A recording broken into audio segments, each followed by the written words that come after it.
Rabbi Josh Franklin from the Jewish Center in the Hamptons. He has visited Beit Daniel once, which started this partnership, if I'm not mistaken. I visited a couple times actually, A but few most times. recently Uh-huh. connected more deeply back when I was there in November 2023, shortly after October 7th. Okay. And I know that Rabbi Meir also came and visited your community for a weekend. And we know that you are also a staunch supporter of Israel in general. So with that, I will pass both of you the mic, and I'm really looking forward to hearing both of you. Thank you, Tamara. And let me just thank you for inviting me to this really amazing community of learners. And really, it's always a pleasure to be with Rabbi Azari, both virtually and even better when we can get him in person. But the in-person stuff will have to come in the near future. Josh, so nice to see you again. Also, it's through the modern technology, but I really enjoyed being with you in your community. One of the best services that I ever attended on the beach, the Hamptons. That was the only service that I participate in my 33 years at the rabbinate without shoes or anything on my feet. I mean, that was quite strange for me. And I enjoyed very much that spirit, that Shabbat, and the Shabbat later with your community. That was really a treat, and I hope to return again to your beautiful community. I asked Rabbi Josh to make this event as a partnership because since I have the pleasure to use Zoom since the Corona era, I tried a little bit before Yom Ha'atzmaut doing some kind of a partnership with a rabbi in a community and talk about Yom Ha'atzmaut. We are using the modern technology to talk about this unique holiday that is really special in the Jewish calendar, still debated among so many Jews. We'll talk about it. And for me, from a personal perspective, it's very unique and special day. I talked to Rabbi Josh and I told him that my father died on Yom Ha'atzmaut. My father used to work for many years and provide services to artists, gave them loudspeaker services. He was good in his job, and he did all the celebration in Haifa. I grew up waiting every year for Yom Ha'atzmaut. As a kid, I used to sit on the top of the tallest building in Haifa, in the main street, and seeing the hundreds, actually, what hundreds, thousands of people dancing through the music that my father broadcast. And at a certain point, that was almost a ceremony every year. The guy that ran the music there, organized, spoke to the people, instruct the people what to do and how to do it. Always ask me, the little guy there, do you want to lead them? So, yes, of course. So we tell them to the right and to the left. They were dancing those Israeli folk dance. And the small kids, 6, 7 years old, says, עכשיו כולם to the left. Now everybody to the left. Now everybody to the right. And Yom Ha'atzmaut was really a big day for me. In 86, I was elected to be the director of the Reform movement in Israel. And that year was the first year in my life, I was 27 years old, that I didn't join to my father working to work that day. And he died during that day. When I came to the hospital in the morning of Yom Ha'atzmaut, the guy from Chevrat Kadisha was there. And he said, well, I fixed the funeral for 1 o'clock or 2 o'clock, I don't remember. I'm talking about Yom Ha'atzmaut itself. My father died on Erev Yom Ha'atzmaut, in the eve of Yom. And I said, but Yom Ha'atzmaut, it's a holiday. How can it's a holiday. You don't bury Jews in a holiday. And I still remember, it's not Chag. It's not a Chag. It's not a holiday. We had a huge debate in the morgue at the hospital about yes or no. Of course, we didn't do the funeral. But since then, I devoted myself to write a book about Yom Ha'atzmaut. And I found that Yom Ha'atzmaut is really an interesting day. that reflect the whole story of who we are. And I wanted to share this story with my friends. I did a book in Hebrew, of course. I didn't make the translation. I hope that my new book will be translated somehow to English. And through this book that got very interesting reviews in the Israeli press, I managed to introduce the Israeli society, who we are, and since then, more than 30 years passed, and Yom Ha'atzmaut reflect now more than ever the division, the anger, the frustration, just name it, that exists in Israeli society from one side, from the other side, the feeling that we actually absorb, took part in a miracle. And it's fascinating. So when Zoom became a tool, working tool, I said, well, let's try to tell the story to the Jewish world. And since then, every year we doing those conversations with 2 or 3 different communities, sharing the idea. And this is a great opportunity for us to talk a little bit about Israel, to talk about the situation, about the gap between the Israelis and the gap between Israel and the diaspora. And this is, I think, the purpose of this gathering, Rabbi Josh.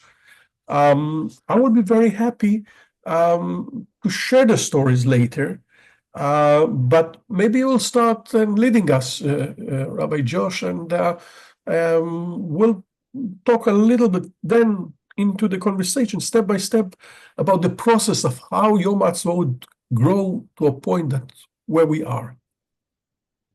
Yeah, and I'll start out by saying that one of the most important documents for me, that I really say is sacred scripture, is Megillat Ha'atzmaut.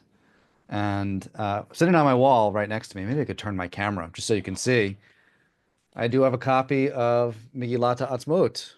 You kind of see it over there. It's important to me. It's the reminder of not just Israel's independence, but it's a reminder of the values that, as even a diaspora Jew, I try to make sure that Israel lives up to. And I'm always interested in, what are the sacred texts that we look to that give us guidance in how we understand Chag. I love the idea that, you said, is this Chag or not for us? Do we read Hallel on Yom Ha'atzmaut? Which I think is a fascinating question. In our community, we really do read Hallel because it's what other better time than a time of praise. Just as a very quick aside, I'll say that one of the most difficult times that I've had was on October 7th, right as the news was coming in and we were celebrating Simchat Torah in our community. It was the first time during Chag that I didn't read Hallel. And I felt that was just a profound breaking in our community where I couldn't get in that mindset. But Hallel, as you know, is a part of our liturgy from Psalms that are all about praise that we read during the various Chagim that we have in our tradition. So, I mean, when I think about even the word Megillat Ha'atzmaut in a Megillah, we have different Megillot for different holidays, be it on Pesach, we read Shir Shirim, be it on Sukkot, we read Kohelet, or on Shavuot, we read Megillat Ruth, or of course on Purim, we read Megillat Esther. So the term Megillah, or a Megillah, a scroll, I think is important in that it's not just another word for a piece of paper, it's a term for a piece of sacred text. But one of the most fascinating things that I've learned from Meir, and Meir, I'd love for you to share this with us, is that perhaps the sacred text of Yom Ha'atzmaut, although it has become the Megillat Ha'atzmaut, could have been something else. It could have been Haggadah, right? Yeah. Can you talk more about, I mean, it's one of the most fascinating things that I think I learned about the holiday from you. The whole story of Yom Ha'atzmaut is fascinating, but I will start with Megillat Ha'atzmaut. If you take today the Israeli Knesset and try to ask the 120 of them that are sitting, the Knesset member, to sign Megillat Ha'atzmaut today, Josh, I think 50, 60 of them won't do that. So we're talking about a Megillah that reflects in a certain point on time something that reflect today diversity, anger, frustration, different tribes. Think about the Arabs that were not asked to sign Megillat Ha'atzmaut. Think about the Haredi Jewish community. how they look upon Yom Ha'atzmaut. I have in my book that I wrote, as I said, more than 35 years ago, quotations that see Yom Ha'atzmaut as a mourning day, Yom Evel. And if you walk during the streets, around the streets of Jerusalem or Bnei Brak in Yom Ha'atzmaut, I do that almost every year. In Bnei Brak, you'll see black flags. Kids are going to school that day. Although the state of Israel declared that this is a vacation day, this is a holiday day. No, they will go to school. Think about the ceremonies, the chief rabbis of Israel, people that are paid by the Israeli government. They are coming to services, they are not willing to sing the tikva, they are not willing to be part of the ceremony. When the sacred words are mentioned, they usually read Tehillim just to be there in the room, but not taking part as a religious authority or religious clergy in those events. So Megillat Ha'atzmaut and Yom Ha'atzmaut reflect today diversity, anger, frustration, the tribes, and not the uniqueness of what we dream to have the state of Israel. And my story about the Haggadah reflect that conflict. The story started in 49. The war ended. Ben Gurion, prime minister, wanted to establish a holiday. And he put a commission, as always, and the commission came with the idea that we should have an army parade, as any other nation in Europe. France and Italy, that time, that was the common story of what is the Independence Day. And the parade was about to walk in the streets of Tel Aviv, and the parade organized. But when it started to march, when the soldiers started to march, the parade never marched in the end of the day, because people run into the soldiers, hug them, kiss them. Everybody looks for her kids, her kids. That was a mess. The parade never marched. And Ben Gurion, frustration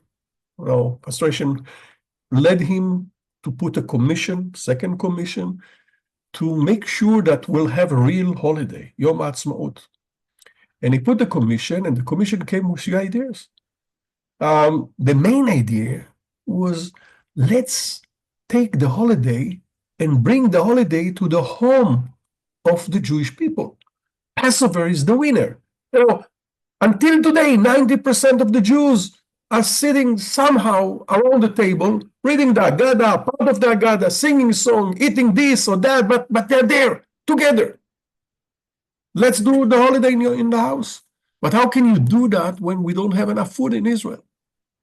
That time, people got allocation of food. You had 2 eggs per person for a week, and 100 and something grams of meat, and shortage, state without money. How can you do that? The idea is very simple. Let's put another committee.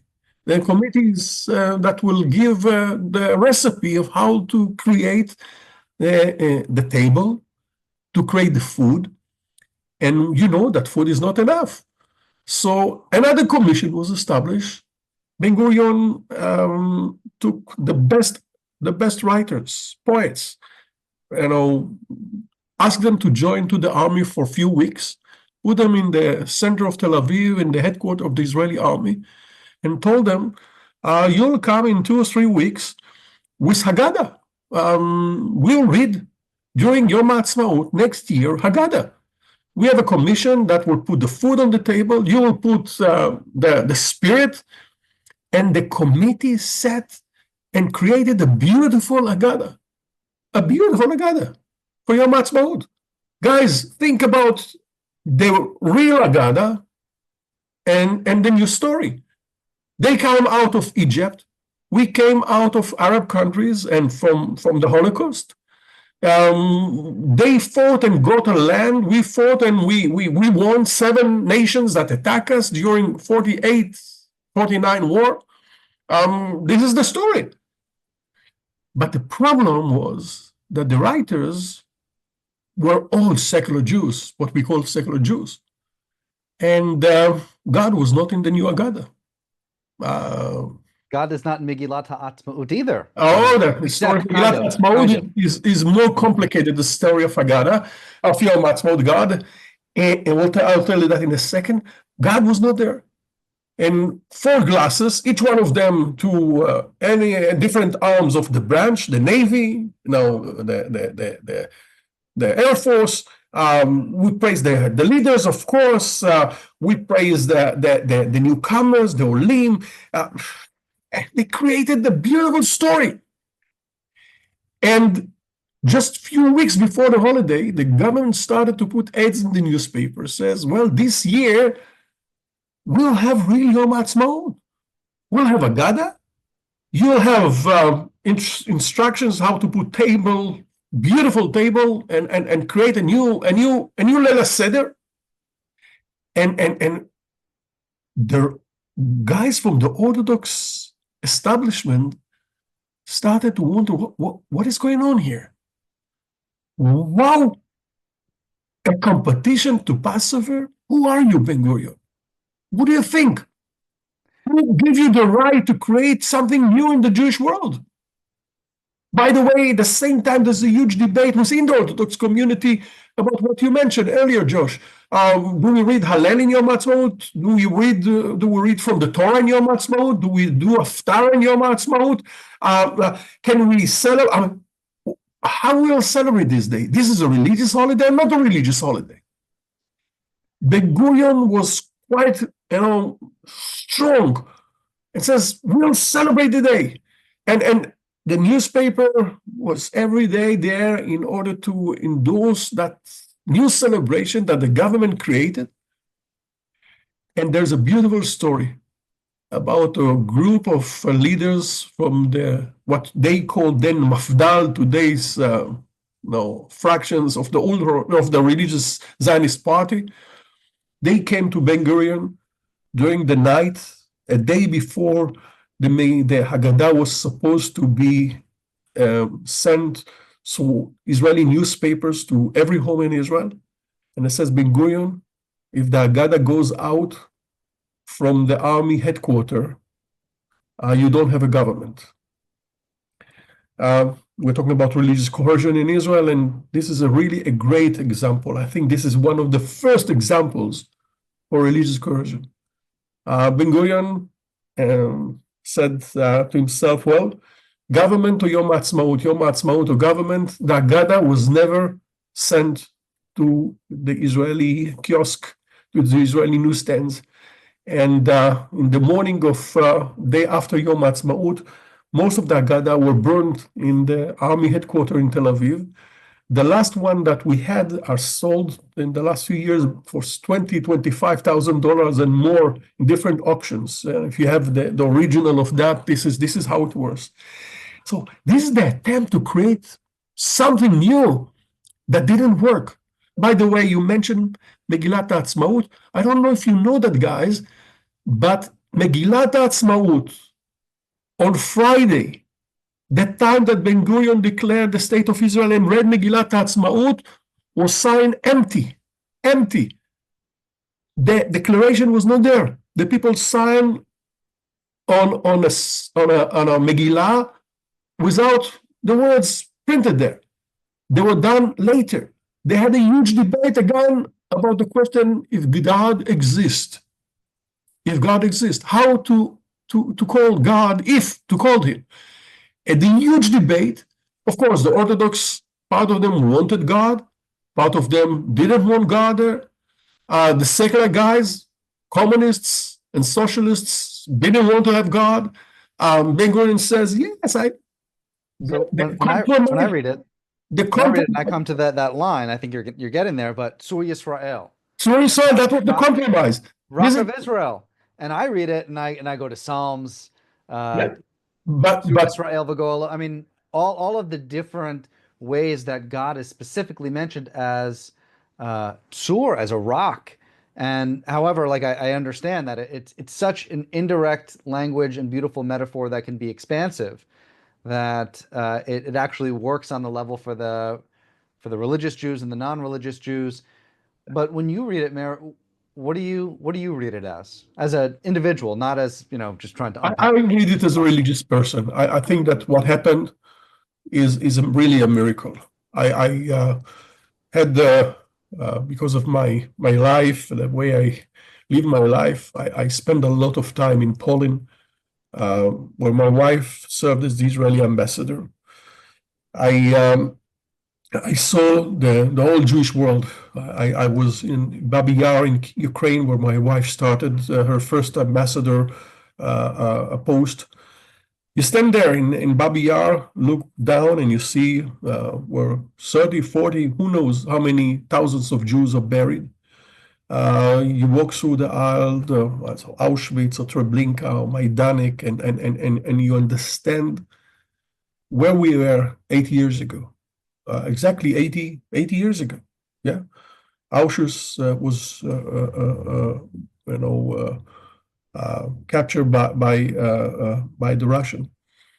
I see what happened as a miracle. I don't see that in any other way. It's a miracle that was created by people that devoted themselves to change the course of history. And we have to celebrate that. There was another huge debate in Israel about Yom Ha'atzmaut. For many years, when Ben-Gurion and later Eshkol and Golda Meir and Rabin were the prime minister, the celebration of Yom Ha'atzmaut started by lighting the 12 candles, the 12 lights that symbolize, the 12 tribes, the story of Israel, the relationship with the diaspora, and the song that people used to sing while they light the candles. We didn't have a miracle. We worked hard. We climbed on the mountain. We worked hard. We fought our hands were full with blood. It's not blood of fight. It's blood of work and hard work. I like it from one side, but at the same time, yes, we created a miracle. It's a miracle. Don't tell that it's not a miracle. So Josh, it's a miracle, and I celebrate a miracle. I celebrate a miracle that was created by people, by devoted people that were ready to sacrifice so much. And I saw them. I see them almost every day. Until today, you see them. You see what happened in Israel from October 7. The young guys that are serving 200, 300 days in Miluim, people that came from all over the corner of the world to protect the country. I remember how my wife worked in order to bring Israelis that were stuck in Czech Republic, that wanted to return to fight. Show me another world, another nation in the world that people are running to fight in order to protect the country. There's a miracle that I want to point out too, and it reminds me of the Passover Seder so much, that in the food symbolism that I think is really important, and that is the fact that Jerusalem became a part of the state of Israel, which I know wasn't always on Ben-Gurion's horizon and part of his vision. But then the fact the siege of Jerusalem in 1948 was terrible and really horrible for the people living there.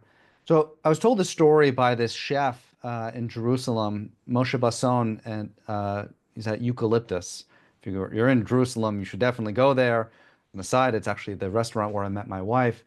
And he's telling me about this dish that they have called chubeza.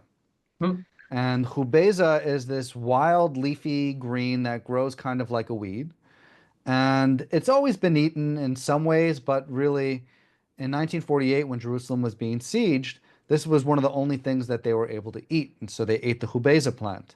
And so I was just thinking about going back to that Haggadah Ha'atzmaut, the Haggadah of Yom Ha'atzmaut, the replacement. What would go on my Seder plate? And I was thinking, I would put that on my Seder plate. That's the perfect example of a food that has such a rich symbol of Israel's independence and Israel's history and the struggle of what it meant to actually capture Jewish independence.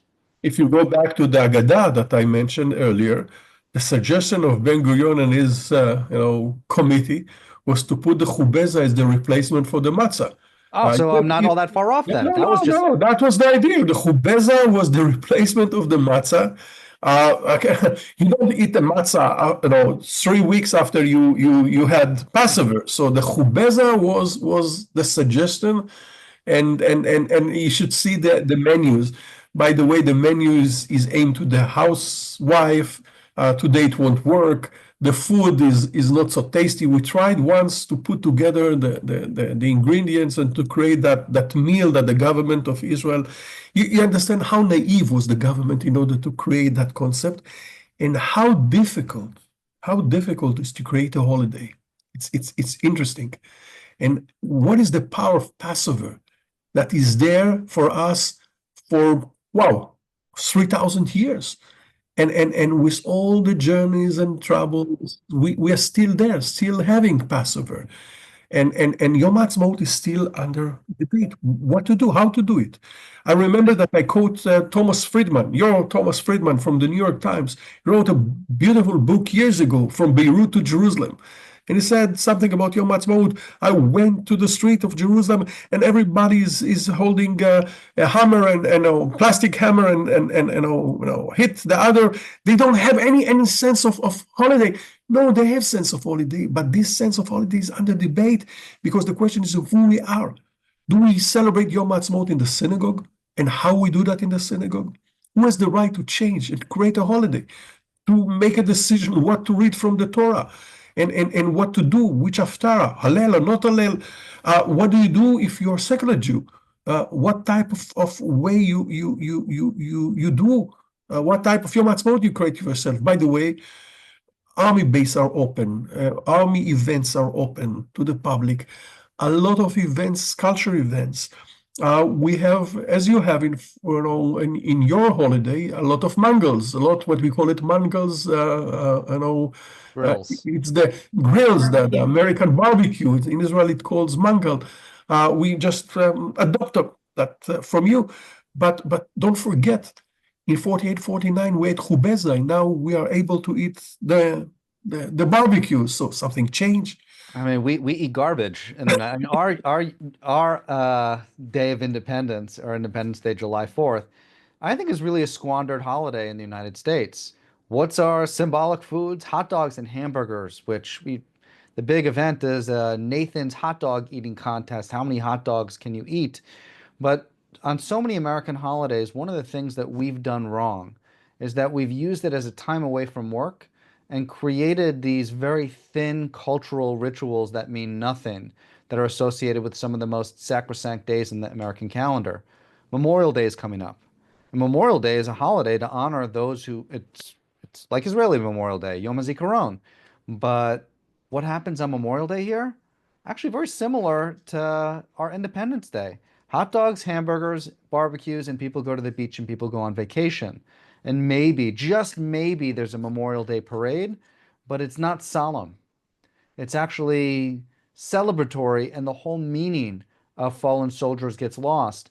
And then you have also on July 4th, I mean, yeah, you have your fireworks that happen, but the rituals become so incredibly important in order to be able to instill meaning within the day. I mean, one of the more profound things that happens on Yom HaZikaron, on Memorial Day in Israel, is the siren that goes off. I mean, I've experienced that. The time that it takes for that siren to go off and for the country to stand still is a ritual that really seeps into people's bones. I was Americans don't have those kinds of rituals within the American context because we don't have civil religion in the way that Israelis have civil religion. We don't celebrate our Americanness in the way that Israelis celebrate the combination of Jewishness and Israeliness. And I think Yom HaAtzmaut, in the way that it's celebrated in Israel, is like the best of in terms of how you celebrate a holiday.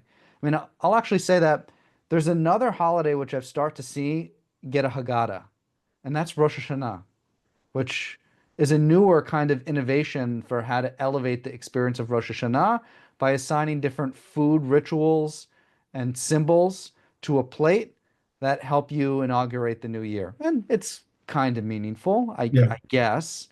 Uh, but we need profound rituals within Judaism, within Israel as well, to not just help us mark memory, but to help us really internalize and understand. And by the way, I think Pesach is a masterclass in how ritual and symbolism becomes internalized in the lives of its participants. You really have to show yourself and see yourself, and the foods, the rituals, the readings, they all do that. So, I mean, I honestly think that we've lost something in Israel by not having Haggadah Atzmaut. But the question I would ask you, Meir, is had they done a better job? Had it been written by, let's say, a Reform rabbi of today who really understands tradition and liturgy in Judaism, as opposed to secular Jews who really wanted to make it about the different branches of the army and really take God out of the equation. If you think if it was written by the right people and the right committee and had the time to be fully developed, would it have caught on? And what would we be getting on Yom HaAtzmaut? I think you're right. I think that if we had then people closer to religious texts, people that could create what we call machane mishutaf, the combination that is somehow connected to everybody, comfortable to everyone. I mean, yes, no doubt. And I think that we see that today. We see today the growth of what you called earlier, and I think that you're right, the civil religion. Civil religion in Israel is created mostly by people that not coming from the extreme side, and not from the ultra left and to the ultra right or the ultra orthodox side, people that are in the center. And things are created. For example, you mentioned the tzfira, the siren. Talk about the ceremonies that are taking place today in the cemeteries, well, this week in the cemeteries. Rabbi Josh, I think that if we'll count how many Israelis during Tuesday and Wednesday, will participate in what we call civil society or civil religion ceremonies, it's more than Passover, it's more than Yom Kippur. This became the main holiday, the main event in the Jewish calendar, Yom HaZikaron, especially after October 7, I'm telling you. And it's amazing to see how Judaism influenced other people living in Israel that are not Jews, like the Druze, the Bedouins. They're adopting those ceremonies and they're entering to the cycle of our civil religion in Israel. It's very interesting. People will stand, and from one side you will hear religious words like Kaddish, El Malei Rachamim, Tehillim, but at the same time you will see the different side of Judaism, modern Judaism, poetry, songs. And on the same beam, I will see a rabbi and a woman singing a song. And this is a very interesting combination. This is the power of Hitchadshut Yehudit, Jewish renewal that I see in Israel. It's amazing. It's a growing power. And I think when things in Israel will come down, the vision about what is going on right now in Gaza, the division about the leadership of Netanyahu, the division in Israel between left and right, that somehow will be cool. I believe in the next, maybe 3-4 years, you'll see more and more the efforts to find the common ground, and the idea of common ground is great. And Israelis are there. Most of the Israelis will tell you, this is what we want to do. Let's compromise. Let's be not here and not there, but let's allow everybody to be part of it. This is Israel that I knew from the 60s, the 70s, the 80s. The division today is enormous. I think that in Israel today, you cannot have, in Yom HaAtzmaut, an easy ceremony. See the debate that we have on the opening the opening event of Yom HaAtzmaut Wednesday evening. Huge debate with public, without public. The prime minister will talk. The prime minister won't talk. It will return to normality in 2 or 3 years, I hope, because you have to build in a place like Israel a civil religion that will be a common ground that will allow all of us, all the tribes, to be in a partnership. Not 100%, I will agree with you and you will agree with me, but we have to celebrate our life together as a part of miracle that happened to all of us. Look, I So, think the other important thing, not just within Israel, but I think it's critical that the diaspora community recognizes Yom HaAtzmaut as a central holiday as well. It's not enough for Israeli congregations to read Hallel on Yom HaAtzmaut.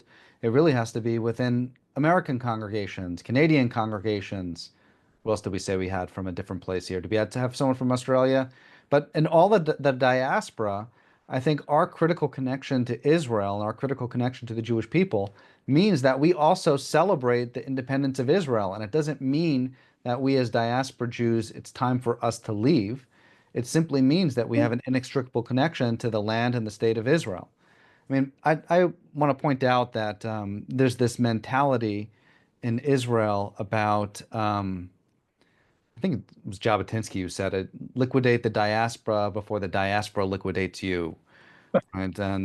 we are not there anymore. And You know, there's one of the symbols is the fact that the one among the 12 lights that will be lighted on Yom Ha'atzmaut, you have for the second or the third year a representative of the diaspora. So now Israelis are comfortable with the diaspora more than ever. We understand that you're there and it's fine. We want to make sure that the relationship will grow and the bridge will be stronger and will overcome the difficulties and sometimes the disagreements. yeah. But I think that the fact that we are very easy with the community abroad, and I think that many Israelis have relatives outside of Israel. You have many relatives in Israel. Yom Ha'atzmaut could be a celebration of two communities coming together. And let's say this too, that you got to remember that Megillat Ha'atzmaut is very much based on, at least in part, on the Declaration of the American Declaration of Mhm. Independence. When American Jews look at Megillat Ha'atzmaut and see about the democratic freedoms granted irrespective of race, religion, and gender, you should be seeing your own American Declaration of Independence and the values that are proclaimed there. And it should give you pride that when you look at the Megillat Ha'atzmaut, you see yourself as an American Jew reflected within it, or at least as an American reflected in it, and the American experience of independence as well. I think the fact that America and Israel both have so many value connections between them and so many historical connections between them, let alone a mutual support in terms of governments, it becomes something that continues that connection or strengthens that connection when we see and we recognize how similar our declarations are. Mhm. I agree with you. When I read your Declaration of Independence, I see the prophets. I hear the voice of the prophets. I think that the prophets that walked in the streets of Jerusalem or north of Israel uh, influenced so much your Declaration of Independence, and then the voices came from North America to Israel. When we wrote this declaration, by the way, it's a beautiful story how the Megillah was written. There was so many options, such a great debate. The last one, as I told you, is about the fact there's God or there's no God, part of the Megillah. I think that Yom Ha'atzmaut is just in the beginning. And I hope, Rabbi Josh, that Yom Ha'atzmaut will will be somehow will be a power that will connect us. And I wish that more and more Reform synagogues in North America will celebrate Yom Ha'atzmaut. You can do that Friday before, Saturday. You can do classes. You can read the Megillah. You can do the memorial. Just we should do something. We should put it in our agenda, in our calendar, in a way that will help us. And we should put more your story in our Yom Ha'atzmaut tell the fact that part of our existence here is due to your support and your help, and the connection between Israel and North America, and the connection between Israel and the world. We will have in Israel to work harder to create a better Yom Ha'atzmaut than we have today. Part of it is the challenge to create a better Israel. We are stuck in a huge war, in a troubling time. We have to improve the way that we work with ourselves and our neighbors. But at the same time, we have to create our own ceremonies that reflect the type of the miracle that happened. I think that Reform rabbis, as you mentioned, are doing a wonderful job. We created our own Siddur Tefillah for Yom Ha'atzmaut. We do different type of event. For example, Havdalah. We do Havdalah ben Yom HaZikaron, between the Memorial Day to Yom Ha'atzmaut. We are gathering together. We mention, those who gave their life for the state of Israel, our existence. And at a certain point, we are moving and doing Havdalah, and we started to celebrate this moment. This is so Israeli moment that moves us from grief. And in Israel, because we are so small and tiny state, everybody knows people that died. Josh, in my community, our community, I don't think that there's anybody that doesn't know somebody that died in the last 2 years. It's amazing. And at a certain point, at 7:32, you say, "Well, curtain, and that's it. Let's celebrate. Let's have fun and understand that with all the suffering and the death, we are part of a miracle. And after October 7, the miracle is even bigger for many of us. We consider that again as a certain point of a miracle." I want to pick up on the Yom HaZikaron and Yom Ha'atzmaut, Memorial Day and Independence Day, that come side by side, because I think it's something that is perhaps unique to Israel in some ways, but is actually quite fundamental or quite central to the Jewish experience. And I want to share also the relation to Haggadah, something that I've been thinking about and thought a lot about this particular Pesach. The idea of putting opposite things together and bringing them together in a beautiful holy union. And, we have the maror, which goes with the charoset, and you dip the karpas into the salt water, bringing together things that are different, diametrically opposed together, and you bring them together. The word in Hebrew that, I think about as an American, and I also recognize that Rabbi Sonsino, another master of Hebrew, so maybe he's going to correct me here, but here's my drush.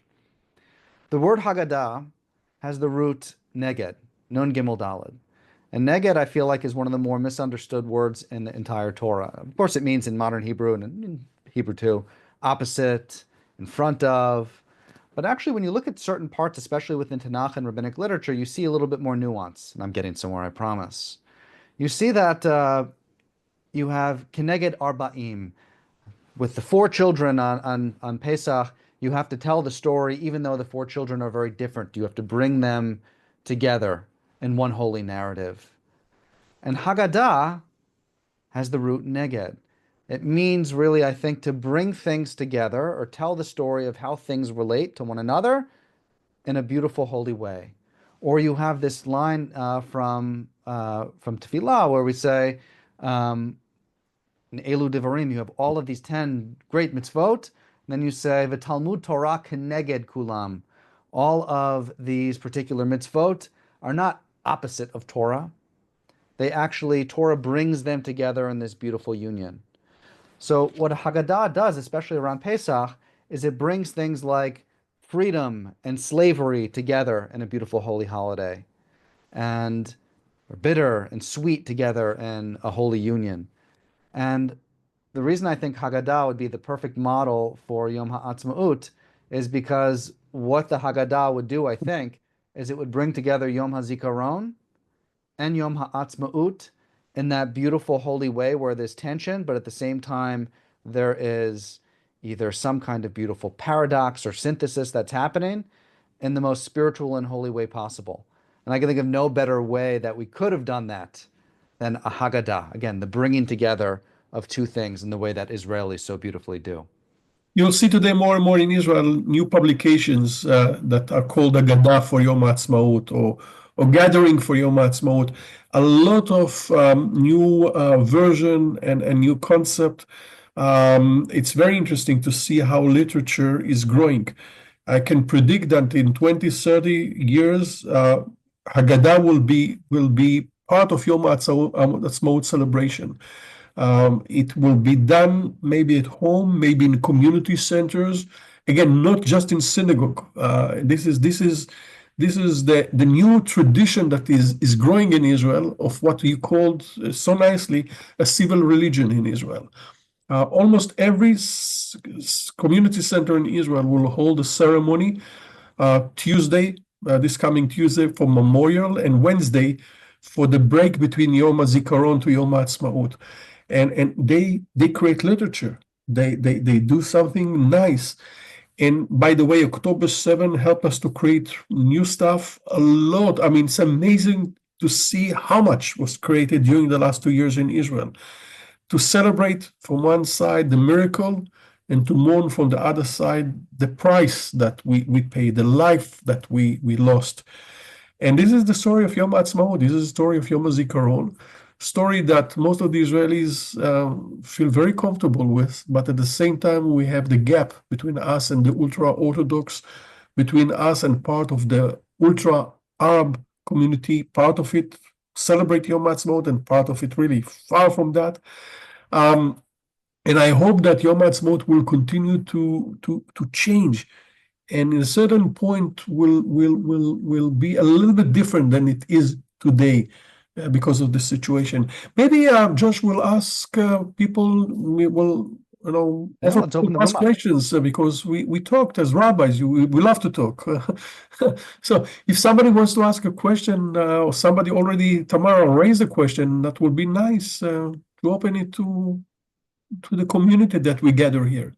By the way, thank you very much for joining us. I know that usually we have in our ambassador circle politicians, and now this is a true religion and ultra Jewish issue that we raised today. Thank you We for having haven't me. had any questions asked in the chat, so if anyone does have a question they'd like to ask, feel free. Question or remark, or feel free to join us.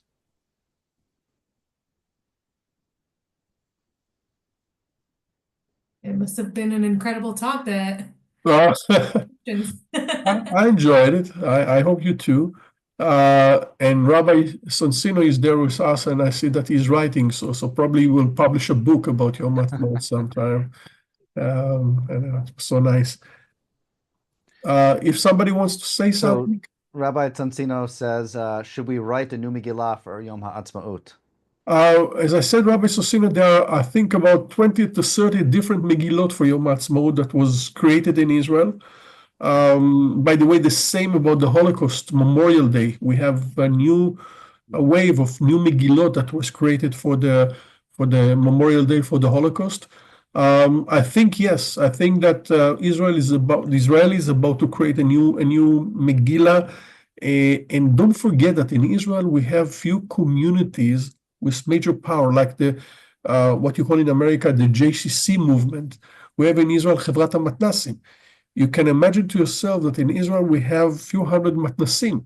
So think about the community that of Chevrat HaMatnasim creating some kind of a Megillah and offer the Israeli public a beautiful dinner and a music session and dancing, and they will do that. It's there today. It's in this community center, in that community center, in Bet Daniel or in Jerusalem, conservative. In a certain point, you will see the best of the best.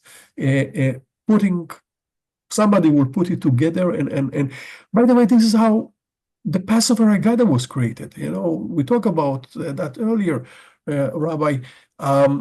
One brought a piece from Babylon, the other one from Israel, and the one was from the 6th century, and the other one from the 9th century, the 8th century. Somebody one day put it together and says that this is it. And this is what will happen with Yom HaAtzmaut. We are still celebrating 76 now. It's nothing. The Haggadah that we hold in Passover was created in the 9th century, as we know. So how many years took in order to create that Agada? So I think Yom Ha'atzmaut in the next 20, 30 years will have something that will combine more Jews as I see it.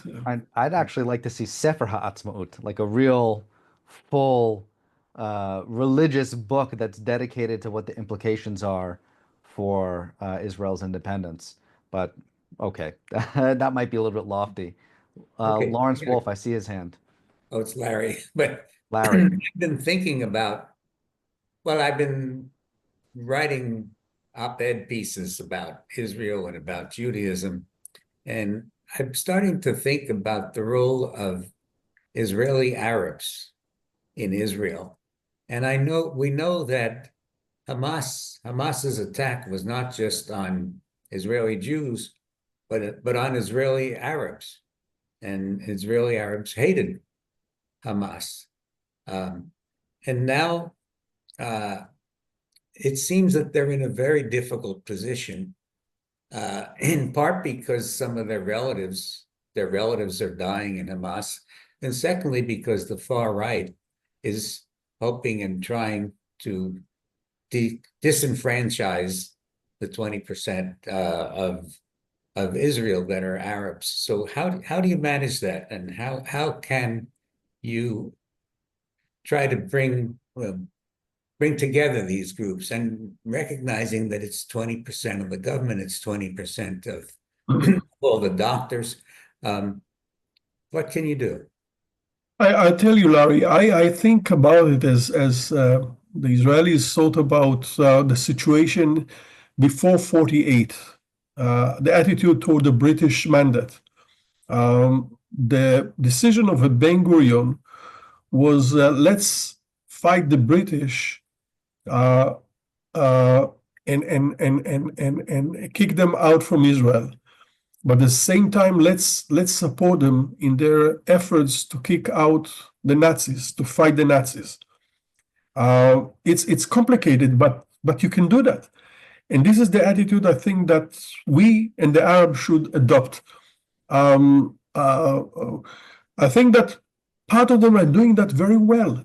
They will celebrate Yom Ha'atzmaut. It will be very interesting for you to see in parks and places that are civil parks, Arabs celebrating Yom Ha'atzmaut are there. They won't see that from a religious perspective, they see that from a civil society perspective, civil religions. And how can you celebrate? I'll tell you, how can you celebrate the 4th of July in America while President Trump, that I believe that you don't like, is the president? You support the state, the spirit, your existence, you're being part of the community, and not who is right now the government, the president, the prime minister that you might don't like. Be part of the community.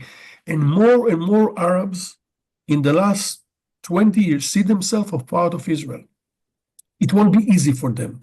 It's tough, especially in a wartime, when sometimes the brothers and sisters in Gaza are suffering, very much suffering. But they celebrate the ability to be free in Israel, to have a great opportunity for life, probably more than any other countries in the Middle East. Their life expectancy, the health services that they get, the economy of the state of Israel that benefit them, the ability to live in mainly places better than most of their brothers and sisters in Arab, and they understand that. The idea that we can cooperate was so close when Muhammad Abbas joined to the government, the coalition, not the government, didn't become a minister, but he was part of the coalition. That reflects a major change in the spirit of the state of Israel and the connection between Arabs and Jews in the state of Israel. Yes, it's a challenge, but I think that Hamas that tried to break the ties between Arabs and Jews in what they call Palestine of 67, they made a huge mistake. I think if you ask today Arabs in Israel, they will say, well, we are more toward Israel than before October 7. We understand more how much Israel is important to us as Arabs, as Palestinians, than before of October 7. So I say in that direction, although the situation right is tough and people are shooting, and the option that is in front of us, the potential that is in front of us is enormous for cooperation. And also, just, the one word we haven't talked about and we should just bring up that's a part of the Palestinian narrative is the word Nakba. And I know for a lot of Palestinian Israelis, there is complexity in the way that they understand their identity, and the fact that they might, have this idea of Nakba in their head simultaneously with Yom HaAtzmaut. And, we're not a people who is unfamiliar with complexity. And Yeah. we should recognize that for them, we should accept that it's not necessarily a full sale adoption of Yom HaAtzmaut as nothing but a holiday, but it might be a little bit more complex for them. Yeah. At the same time, we shouldn't forget that as they see that as Nakba, if you ask Israelis that came from Arab countries, they see their Nakba, the side of their Nakba. There were 700 or 800,000 Jews that ran away from Arab countries, from Egypt, from Algeria, from Morocco. I mean, it's complicated, but I think time is doing his share, is some kind of a healing, and the generation today that lives in Israel is a different generation than 20, 30, 40 years ago. I think the acceptance of the state of Israel is something that is there. Yeah, yes, we have problem, we have a challenge, but it's there. This is a process, and we are in the right direction for that. Any other question, guys, or remarks? If not, it's a great opportunity to say todah for all of you being here. Of course, to my friend Rabbi Josh, and to all of you. We hope that the coming year will be a better year for the state of Israel, for the Jewish community in North America, in the United States, and Carol is still here for Canada, the Jewish community in Canada too. We have all of us, we have a great challenge. It's your president, our prime minister, your government, our government, of course, the Hamas, the Hezbollah, the Houthis. Well, we can have the whole list, but we're Jews and we have hopes and we know how to overcome difficulties. Again, think where we are 80 years ago. We were in places like Majdanek and Auschwitz. When I visit Majdanek with my daughter in a very cold winter in January, when my wife was the ambassador in Poland, she asked me, Abba, Papa, what do you think the people there, the Jews were there, thought while they were, living in that camp?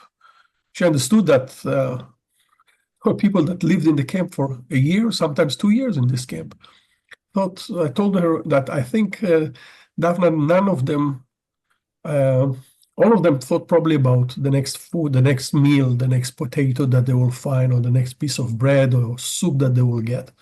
But none of them could even dream that your mother will be here visiting the cardinal of the city next door as the ambassador of the state of Israel, with a flag of Israel, that entering to the covenant, the church there.